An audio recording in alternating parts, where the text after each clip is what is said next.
चलो दोस्तों, अब हम आते हैं आगे विस्तार, हमारे अवस्थिति विस्तार में ही आते हैं। ठीक है, अवस्थिति विस्तार में ये हमारा भारत का नक्शा है, ये हमारा भारत का एक नक्शा है, भारत नक्शा है ये। इसमें देखिए मेरा भारत नक्शा ऐसा ही बनता है, इसमें मत हंसीगा। ठीक है, ठीक। अब मैंने आपको क्या बताया था कि कोई भी नक्शा हमारे सामने है, ये मेरे सामने एक नक्शा है, तो हमारा जो दायां साइड है, हमारा जो दायां साइड है वो हमेशा क्या कहलाता है? दायां साइड हमेशा क्या कहलाता है दोस्तों? पूरब कहलाता है। क्या कहलाता है? पूर्व कहलाता है। तो इसको हम क्या लिखेंगे? हम पूर्व दिशा लिखेंगे। क्या लिखेंगे? पूर्व दिशा। इसको लिखेंगे पूर्व दिशा। और हमारे जो बाएं साइड है, हमारा जो बाएं साइड है वो हमेशा क्या कहलाता है? पश्चिम दिशा। ये हो जाएगा क्या? पश्चिम दिशा।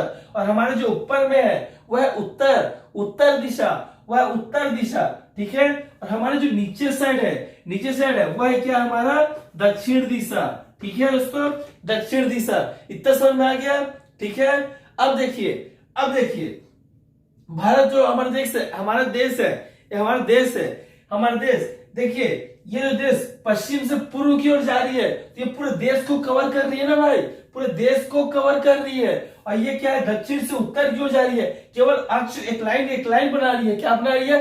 अक्ष बना रही है। इसको मैं साधारण एग्जांपल से समझाता हूं। ये देखिए, मान लीजिए हमने एक रेखा खींचा है, रेखा डायग्राम, ये रेखा चित्र है। ठीक है, रेखा चित्र है। मान लीजिए ये जो है, ये हम इसको लेते हैं, इसको मान के चलते हैं, एक इसको विस्तार लेते हैं, क्या बनाते हैं? गोला बनाते हैं, अर्थ बनाते हैं मान लीजिए। ठीक है, तो क्या कर रहे हैं? पूरे कवर कर रहे हैं, इस एरिया को कवर कर रहे हैं, यानी कि इस एरिया को, यानी कि पूरे इस क्षेत्र को कवर कर रहे हैं, तो उसको क्या करेंगे? पूरा, यानी कि मान लीजिए कि एक देश है, तो देश को पूरा कवर कर रहे हैं, तो देशांतरी विस्तार हुआ। और मान लीजिए ये ऊपर, ये केवल अक्ष पे आ रहा है, ये क्या हुआ? केवल अक्ष को बता रहे हैं ना, केवल अक्ष को बता रहे हैं ना। उसी प्रकार हमारा ये क्या है? ये पूरे देश को कवर कर रहा है ना भाई। ये क्या कर रहा है? पूरे देश को कवर कर रहा है। क्या कर रहा है? देश को कवर कर रहा है। और ये केवल अक्ष को बता रहा है, हमारे अक्ष को बता रहा है। तो ये क्या हो गया? हमारा पूर्वी देशांतर, और ये हो गया हमारा उत्तरी अक्षांश। अब आप बोलेंगे पश्चिमी देशांतर क्यों नहीं बोलेंगे, दक्षिणी अक्षांश क्यों नहीं बोलेंगे? तो ये बात भी सुन लीजिए, हमेशा पश्चिम से पूरब की ओर देशांतरी विस्तार हमेशा पश्चिम से पूरब की ओर होती है, और हमेशा अक्षांश जो होती है हमेशा दक्षिण से उत्तर की ओर होती है, हमेशा नीचे से ऊपर होती है और बाएं से दाएं होती है। विस्तार नीचे से ऊपर होती है, बाएं से दाएं होती है। ठीक है, कभी तो आप देखिए, हमेशा आप क्या ऊपर से नीचे आते हैं क्या? आप नीचे से ऊपर जाते हैं ना, मान लीजिए हम नीचे पे हैं, हमको ऊपर जाना है, हम नीचे बैठे हैं, हम ऊपर जाएंगे, धीरे धीरे ऐसे ऊपर जाएंगे ना, ऐसे ऊपर से नीचे आएंगे, नीचे से तो ऊपर जाएंगे ना।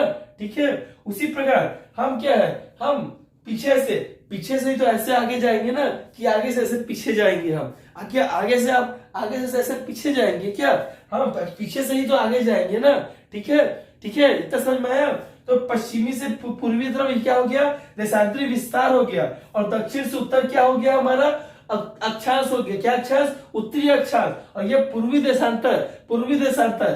अब आपको एक चीज और बताता हूं, जो हमारा पश्चिम से पूर्वी देशांतर है, इसका विस्तार है। और इसका विस्तार कितना है? ये देखिए, इसका विस्तार है 68 डिग्री 7 अंश से लेकर 97 डिग्री 25 अंश तक इसका विस्तार है। 68 डिग्री 7 अंश से लेकर 97 डिग्री 25 अंश तक इसका विस्तार है। अब देखिए, दक्षिण से उत्तर की ओर विस्तार है, यह है कितना? हमारा 8 डिग्री 4 अंश से लेकर 37 डिग्री 6 अंश तक है दोस्तों। 37 डिग्री 6 अंश तक है। अगर आपको नहीं दिख रहा है तो मैं इसको यहां भी लिख सकता हूं, 37 डिग्री 6 अंश तक है। इसका जो विस्तार है 68 डिग्री 7 अंश से लेकर 97 डिग्री 25 अंश तक, इसका जो विस्तार है 8 डिग्री 4 अंश से लेकर 37 डिग्री 6 अंश। अब आपको याद करने में दिक्कत नहीं जाएगी। क्यों नहीं जाएगी? मैं बता रहा हूं। नीचे से आप ऊपर गए, नीचे से कहा गए? ऊपर गए। नीचे हमेशा कम रहता है, तो 8 डिग्री 4 अंश का हुआ, नीचे में हुआ, मतलब वो नीचे दक्षिण में है। कहां पर है? दक्षिण में है। ऊपर गया 37 डिग्री 6 37 डिग्री 6 ऊपर गया। ठीक है, अब हम बात कर रहे हैं देश की बात कर रहे हैं, तो देश में तो बड़ा वैल्यू ही होगा ना भाई, पूरे देश को घुमाएगा ना भाई, बड़ा वैल्यू ही तो घुमाएगा। अब आप नीचे से ऊपर जाएंगे तो छोटे संख्या से ही तो ऊपर जाएंगे, और हमको पूरा देश घुमाना है। देश घुमाना तो हम 68 डिग्री 7 अंश से लेकर 97 तक ही तो जाएंगे ना, क्योंकि हमको बड़े से बड़े घूमना है ना, हमको पूरा देश घूमना है। ठीक है, इतना समझ में आया? कोई दिक्कत नहीं होगा। यदि कोई दिक्कत है मेरे को कमेंट कर सकते हैं, कोई दिक्कत नहीं। ठीक है, अब देखिए एक इंपॉर्टेंट बात, अगर हम इसकी जो पूर्व दिशा यानी कि द्वीप समूह यहाँ पर क्या है, अंडमान है, निकोबार द्वीप समूह है, कहाँ, पूरब की ओर। अगर हम द्वीप समूह को लेते हैं तो ये जो 8 डिग्री 4 अंश है, ये क्या हो जाएगा हमारा 6 डिग्री 45 अंश। 6 डिग्री 45 अंश। यदि हम द्वीप समूह की बात करेंगे तो दक्षिण से उत्तर बदलेगा, पश्चिम से पूरब नहीं बदलेगा बाबू, दक्षिण से उत्तर ही बदलेगा।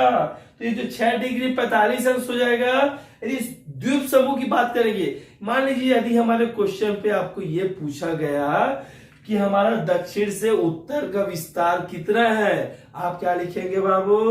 8 डिग्री 4 अंश, क्योंकि नीचे से ऊपर जा रहे हैं तो कम हमेशा नीचे ही रहेगा, कंफ्यूज नहीं होना है। 8 डिग्री 4 अंश से लेकर 37 डिग्री 6 अंश तक। ठीक है, लेकिन यदि द्वीप समूह शामिल किया गया तो क्या लिखेंगे बाबू? 6 डिग्री 45 अंश, 6 डिग्री 45 अंश से लेकर 37 डिग्री 6 अंश तक। ठीक है, समझ में आया? कोई दिक्कत, कोई डाउट नहीं ना? ठीक, अब देखिए पश्चिम से पूरब की ओर, पूर्व भी बोलते हैं, पूरब भी बोलते हैं, कोई दिक्कत नहीं, कोई कंफ्यूजन मत होना। ठीक है, पश्चिम से पूर्व की ओर हम जब जाते हैं तो हम जाएंगे 68 से 97। मैंने ऑलरेडी आपको बताया था, नीचे से ऊपर जा रहे हैं तो नीचे से ऊपर जा रहे हैं ना, तो कम से ज्यादा जाएंगे ना, कम से ही तो ज्यादा जाएंगे, कम से ज्यादा गए, अब उससे भी ज्यादा, क्योंकि हमको पूरे देश का विस्तार करना चाहिए। ठीक है बाबू? ठीक, अब देखते हैं सबसे इंपॉर्टेंट बात। अब देखिए ये भारत का कौन सा हिस्सा है? ये हिस्सा है, क्या हिस्सा है ये हिस्सा उत्तरी हिस्सा को क्या बोलते हैं? इंदिरा कौल। क्या बोलते हैं? इंदिरा कौल। यानी कि भारत का जो उत्तरी हिस्सा है वह है क्या? इंदिरा कौल। भारत का उत्तरी हिस्सा क्या है? इंदिरा कौल जो कि कहाँ स्थिर है? जम्मू एंड कश्मीर में स्थिर है। ठीक है, भारत का जो दक्षिणी हिस्सा है, मुख्य भूमि, देखिए भारत का दक्षिणी हिस्सा 2 प्रकार का दक्षिणी हिस्सा है, एक मुख्य भूमि का दक्षिणी हिस्सा और सबसे दक्षिणतम हिस्सा। तो जो मुख्य भूमि का दक्षिणी हिस्सा है वह कन्याकुमारी, जिसे केप के मोरिन भी कहा जाता है। ठीक है, और भारत का दक्षिणतम बिंदु क्या है? इंदिरा पॉइंट। ठीक है, इंदिरा पॉइंट, इतना याद रहेगा ना बाबू? तो इसको पहले लिखिए, इंदिरा कौल जम्मू कश्मीर में स्थित है। समझ में आया? इंदिरा कौल कहाँ है? उत्तर में इंदिरा कौल है। ये देखिए इंदिरा पॉइंट। ठीक है, इंदिरा कौल, इंदिरा पॉइंट। ठीक है, अब देखिए भारत में जो उत्तरतम बिंदु है वह इंदिरा कौल, लेकिन जो मुख्य भूमि का दक्षिणतम बिंदु है, भारत के मुख्य भूमि मतलब ये पूरा भूमि भारत का मुख्य भूमि है। इसका जो मुख्य भूमि का दक्षिणतम बिंदु है यह हमारा क्या? कन्याकुमारी। क्या है ये हमारा? कन्याकुमारी। और इसी को हम क्या बोलते हैं? केप के मोरिन भी कहा जाता है। क्या बोलते हैं इसको? केप के मोरिन भी कहते हैं। इसको हम केप के मोरिन भी कहते हैं। क्या बोलते हैं इसको? केप के मोरिन भी कहा जाता है बाबू, याद रखिएगा। ठीक है, केप के मोरिन भी कहा जाता है। यह मुख्य भूमि का दक्षिणतम बिंदु, मुख्य भूमि का दक्षिणतम बिंदु मुख्य भूमि का, यानी कि पूरे भारत के जितने भूमि है उसका दक्षिणतम बिंदु है भाई ये क्या, केप कोमोरिन, यानी कि कन्याकुमारी, जो कि तमिलनाडु में स्थित है। कहाँ स्थित है, कन्याकुमारी। अब कुमारी कन्या है, जो कुमारी है, ये कहाँ स्थित है, तमिलनाडु में। कहाँ स्थित है, तमिलनाडु राज्य में। ठीक है, समझ में आया, कोई दिक्कत नहीं। अब देखिए हमारे जो पूर्व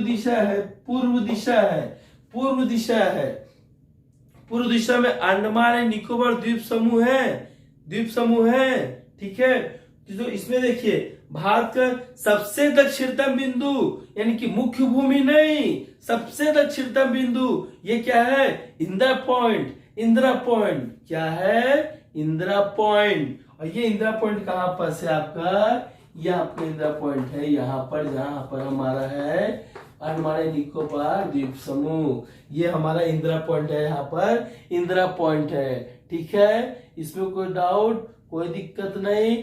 ठीक, और इसको क्या बोलते हैं, पिग्मेलियन पॉइंट भी कहा जाता है, जो कि पिग्मेलियन पॉइंट इससे कहा जाता है, जो कि इंदिरा पॉइंट का नाम। अच्छा, अभी आपको पूछा जाए क्वेश्चन, यदि आपको क्वेश्चन किया जाए भारत को उत्तर पार्ट, यानी कि उत्तर भाग क्या है, उत्तर भाग को क्या कहा जाता है, आप क्या कहेंगे, उत्तर भाग को इंदिरा कॉल कहेंगे, इंदिरा कॉल। और भारत की मुख्य भूमि है, यानी कि जिस भूमि पे भारत है उसका दक्षिणतम बिंदु कन्याकुमारी है, लेकिन पूरे भारत का दक्षिणतम बिंदु बोलेगा तो इंदिरा पॉइंट बोलेंगे बाबू। ठीक है।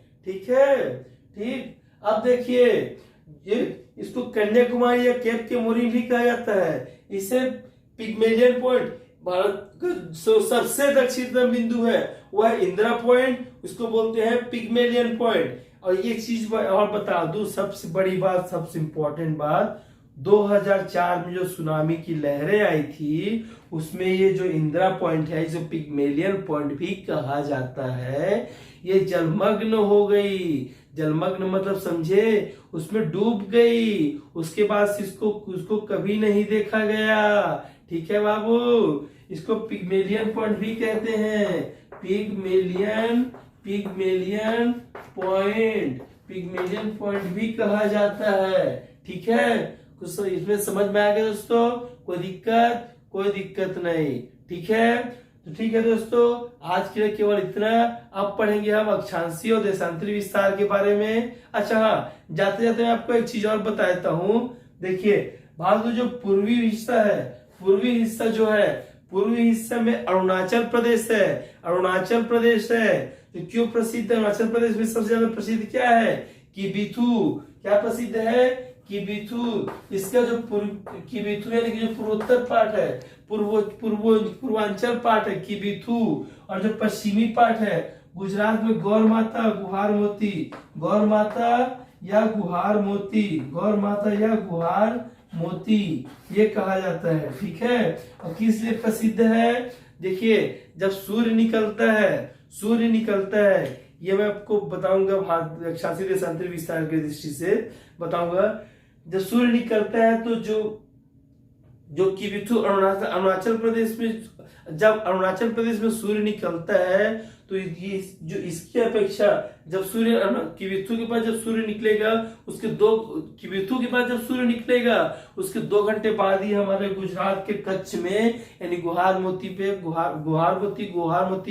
गौर माता में हमारा सूर्य पहुंचता है। कितने घंटे बाद? 2 घंटे के बाद। ये मैं आपको अगले क्लास में बताऊंगा। तो आज तक के लिए सिर्फ इतना रखते हैं दोस्तों। ठीक है, इतना समझ में आया? ठीक है, तो आज के लिए इतना। ठीक है, धन्यवाद।